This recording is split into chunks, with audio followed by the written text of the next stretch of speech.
Hello everybody, I'm still making a few of these wine tumblers, these little tumblers. But I'm just doing a slightly different style now that I thought you might want to see. It's not unique, I'm sure other people have done it, but I do tend to get bored doing the same thing over and over again, so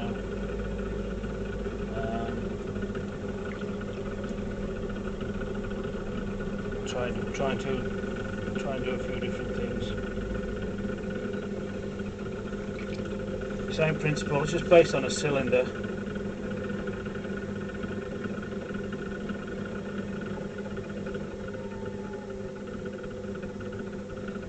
bring you in a bit closer.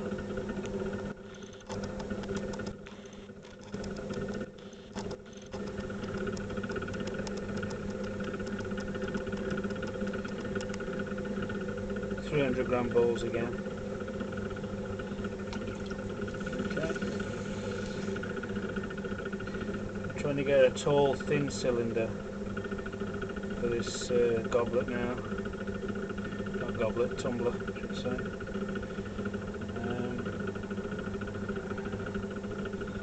The problem I can't get across is the fact my hands are quite chunky and that's quite thin now. So when I get to this stage here, my fingers don't reach to the bottom of there. So the final bit I do with this sponge the bottom, and then I use an ordinary wooden rib and just hold the rib at right angles to the wheel head,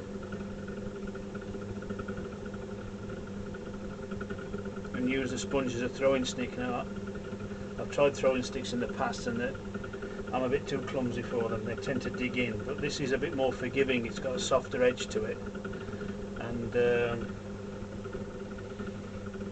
I seem to be able to use it.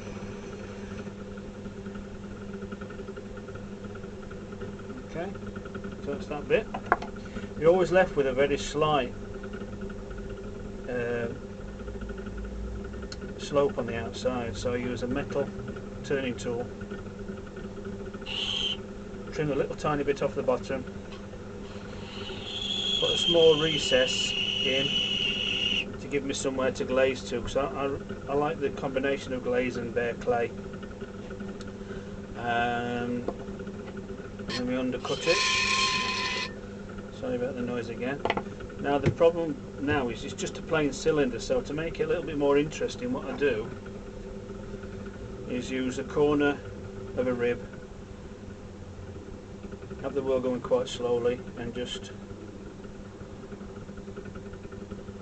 pull the rib up there, try and get one complete spiral all the way up, and then I leave till last leathering the rim off. And what that does is, because I've run this rib up it, you can see it's off centre, so just leathering it at the last minute does two jobs. One is it gives it a nice edge for drinking with, and I try and just turn it out fractionally, just almost imperceptibly, you just turn it out a little bit, and also it gets rid of that distortion. Can you see? So it's another little idea. If you can just throw cylinders, there's no reason why you can't produce attractive pieces. Using the throwing stick's a little bit more difficult, but if you wanted to make a wider cylinder, you can get your hand in, all well and good. Just run a rib up the side of it. What will happen is, when this is glazed, I'm going to put a chemical glaze on this, it'll gather in this ridge here and put a really nice dark spiral up it as a bit of an effect. Okay, so there you have it. I'll show you now,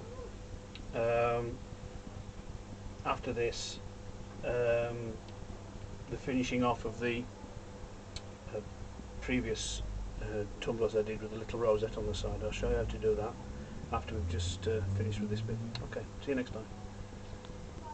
There will be an imperceptible jump there because I forgot to show you cutting it off. So we just cut it off with the wheel, off of the wheel.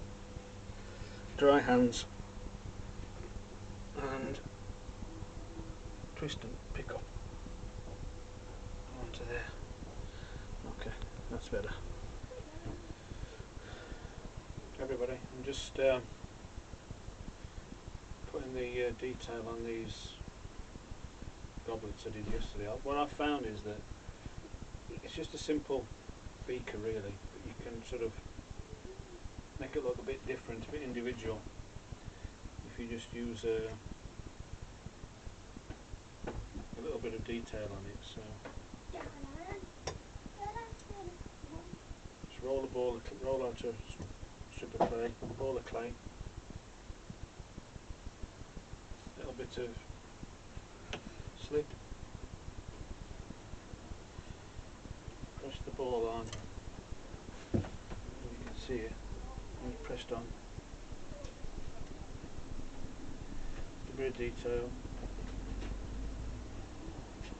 with a knife, make it look a little bit like a old-fashioned seal. And we just press,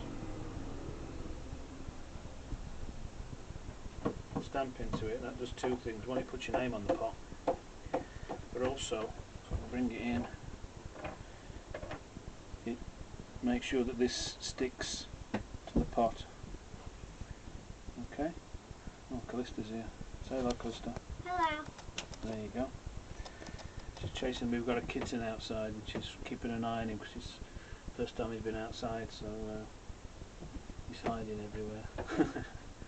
Right. Okay, so that's that one there.